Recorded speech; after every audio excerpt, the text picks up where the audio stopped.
Hello children. Today we are going to explore an interesting piece of writing, an autobiography, a memoir more in particular, Poets and Pancakes by a very accomplished writer in Tamil literature, Ashokamitran. Here we go. Ashokamitran was one of the most influential writers of Tamil literature. He has written over 200 short stories, more than 12 short novels and novels. More importantly, Ponniyin Selvan. He worked at the Gemini Studios for more than 10 years under his boss S.S. Vasan, who was also the editor of a popular magazine called Ananda Vegidan. Ashokamitran was Gemini Studios' personal relation officer, but he admits that he was their unofficial scribe as well. In Poets and Pancakes, which is a memoir, an excerpt from My Years with My Boss, Ashokamitran recounts his life and experience at the Gemini Studio. It is an interesting account of several events and people who worked in the Gemini Studios in its early days of Indian cinema. Here, Ashokamitran points out and presents the sense and sensibilities of poets and writers who worked in the Gemini Studios and shaped its environment. The Gemini Studio was one of the most famous film production companies. It held events of national and international significance and importance. Its boss was S.S. Vasan, the number one at the Gemini Studios. The Gemini Studios' most important departments are the makeup department and the story department. The makeup department was located in one of the buildings which was believed to be Robert Clive's stables. It had the appearance of a haircutting salon. It had several incandescent lamps and mirrors hung everywhere. Ashokamitran points out that the makeup department set an excellent example of national integration. It had people from all parts of India working there. It was initially headed by a Bengali, followed by a Kannadiga. It had an Andhra, a Madras Christian, an Anglo-Burmese, and several Tamil locals. However, the makeup department had a very strict hierarchy established.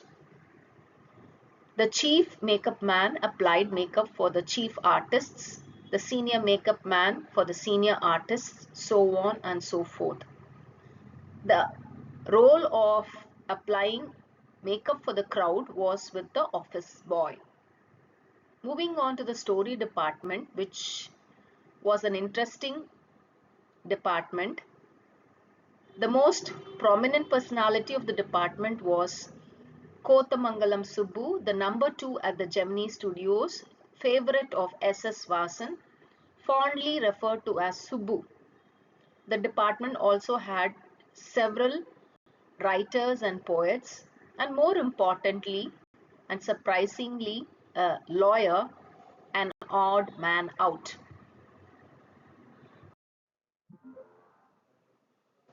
Now, let's consider two people who had contrasting traits and behaviors at the studio: the frustrated office boy of the makeup department and the enthusiastic talent in the story department. The office boy approached Gemini Studio with the ambition of becoming an actor or a director or a scriptwriter, but ended up becoming a makeup man for the ugly crowd. He attributed all his problems and frustrations to Subu. Subu was an integral member of the studio who played a key part in the story department. He was a brilliant, creative genius who could bring out endless possibilities of staging a scene in the most poignant way possible. He was kind and charitable, and it was almost impossible to imagine that he had enemies. He was number two at the studio, the favorite of the boss. However, Asokamitran feels that Subu's success in the films as a producer or an actor had overshadowed his literary genius, evident in the Tillana Mohanambal.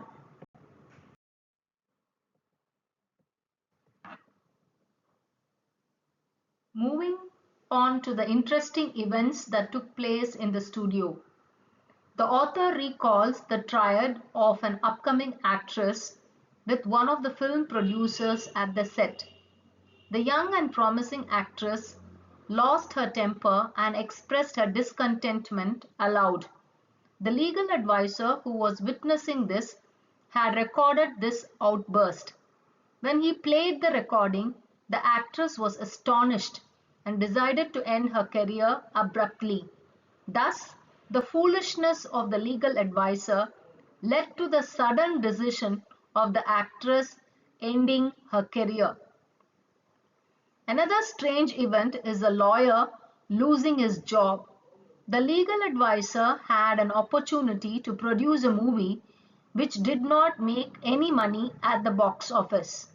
Later, S.S. Basan, owing to low productivity of the story department, decides to close it.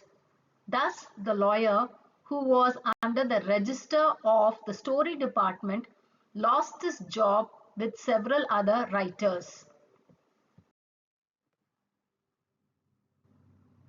The Gemini studio hosted international events, encouraged international actors, plays, and movements.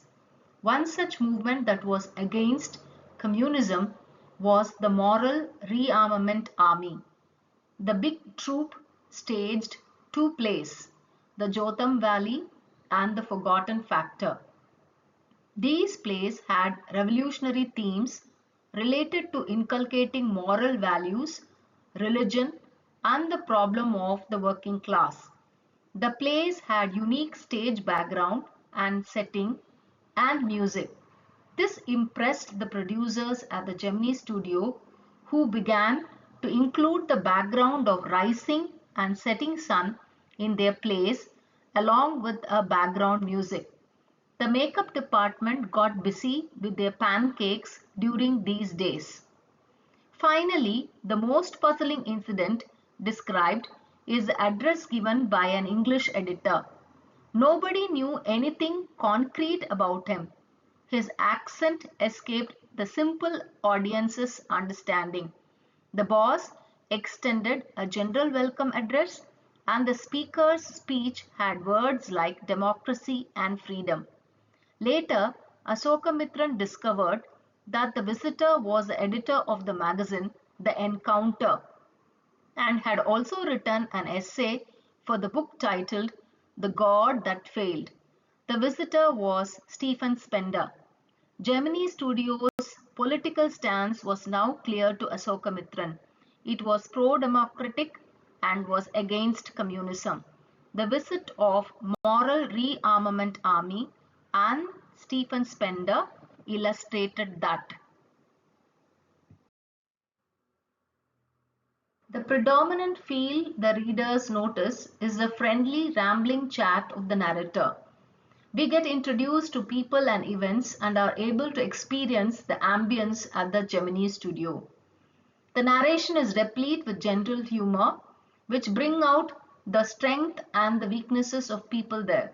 For example, the fiery experience of subjecting actors to makeup, how it made them look ugly, the makeup artists being referred to as the gang, the act of the office boys slapping the crowd with makeup, all these make us laugh. Asokamitran wonders even if his boss thought him to be doing nothing significant when he was often seen tearing papers from magazines.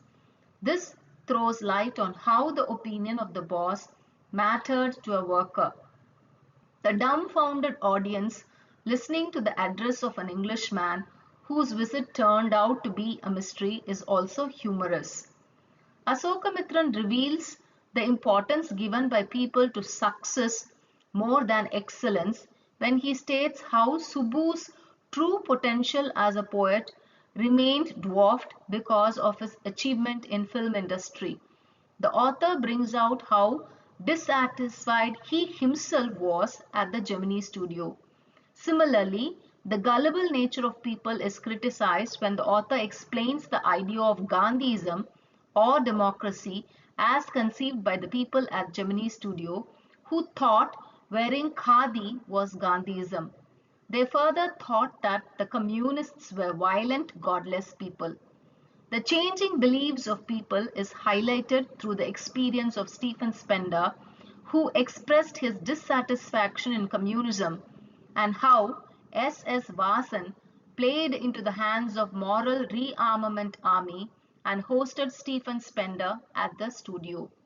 When the story department was closed, resulting in the eviction of the legal advisor, the readers realized the repercussions of the decision taken by the bosses on the lives of workmen.